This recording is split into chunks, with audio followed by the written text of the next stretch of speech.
तरह, या उमस की शीतल हवा की तरह।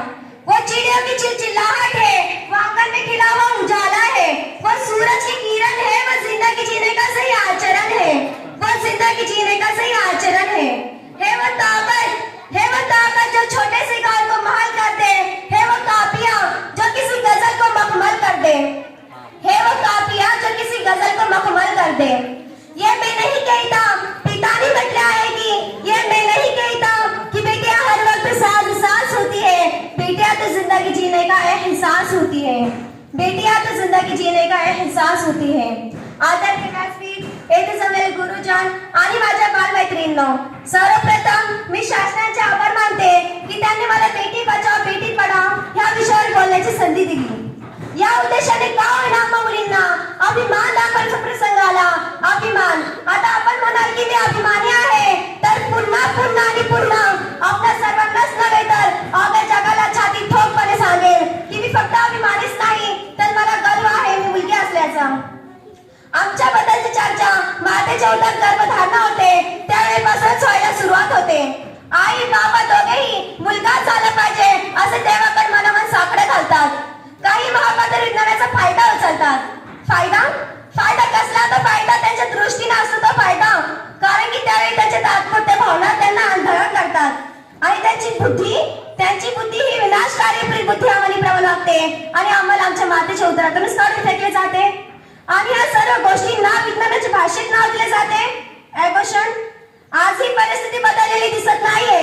येथे जमेल माझे माय बापांनो, स्वतःच्या छातीवर हात ठेवून स्वतःलाच विचारा, जर का तुम्हाला विद्यार्थ्यांना संतती देण्याची संधी दिली तर तुम्हाला कोण हवंय, मुलगा की मुलगी?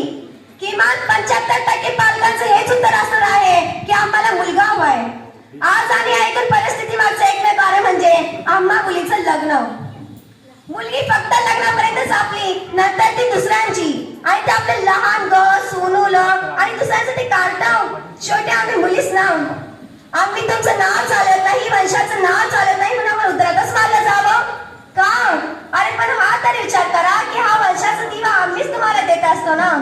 मी आपल्या सर्वांना जाणीवपूर्वक सांगू इच्छिते कि बेटी अभिशाप नहीं बेटी वरदान है, बेटी अभिशाप नहीं बेटी वरदान है, बेटी संस्कृति की संवाहक है, बेटी सभ्यता की पालनहार है, बेटी एक अनमोल धरोहर है, बेटी भविष्य की जन्मदात्री है, बेटी भविष्य की जन्मदात्री है।